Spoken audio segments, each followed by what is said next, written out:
I totally agree. I mean, from our perspective, yield curve control, just in the way that they're talking about it, I don't think it makes a lot of sense. But I think, look, there are only two officials that we're aware of that are really pressing that idea. One is Brainerd and the other is Williams. Williams has a big voice within the FOMC. So I think that's probably one of the key reasons why this conversation has lingered.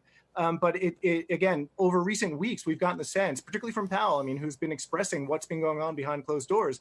We get the sense, much as it sounds like the minutes are expressing, that there's just not a lot of buy-in. And honestly, we couldn't be happier about that. All right, Naveed, let me turn to you and get your reaction to the conversation that has been taking place here. What do you think about this idea of yield curve, pinning down a point on the yield curve and defending that yield? Is it wise policy? Would it work? What do you think?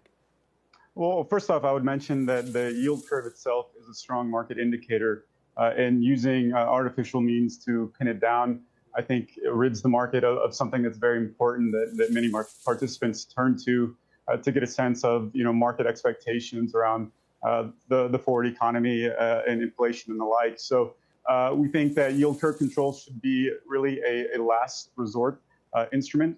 I do agree that using the front end of the curve gives limited ability to make dramatic impacts, given that the Fed itself already controls the front end. And in fact, much of their forward guidance really determines that to your point as it stands today. But with that said, it has less of an impact in terms of the impact on market expectations and the like. I think there are some unintended consequences with holding these rates artificially low. And I think pushing it out to the 10-year part of the curve would only exacerbate some of those long-term impacts. And I think that the hesitation around using this type of instrument is probably a prudent measure taken by the Fed. Steve, let me come back to the thought that I expressed a moment ago. Why would the Fed be so explicit and put a stake in the ground and say in effect, we are going to defend by asset purchases, bond purchases, treasury purchases, this particular point on the yield curve? Why would they show their cards that way when, in effect, they can do the same thing through QE operations?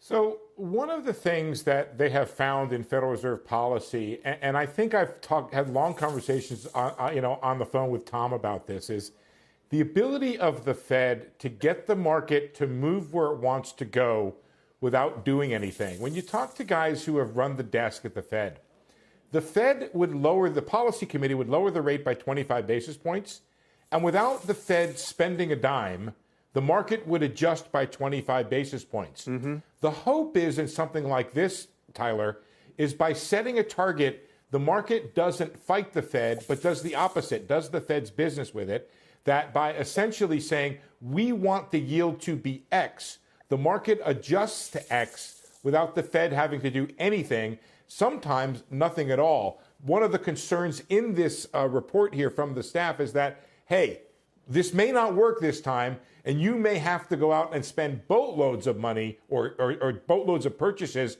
to get the yield where you want it to be. And that's one of the risks and the dangers here. We've seen it work well with the funds rate. Another good example of that, Tyler, is what happened with the corporate bond market. Fed said it was going to come in and buy corporate bonds, didn't have to do anything for a long period of time. The corporate bond market did great. That would be the reason to do it, but there's a lot of risk associated with it. All right, Steve Leisman, thank you very much. Naveed Abgari, thank you. Tom Porcelli, we appreciate your time today.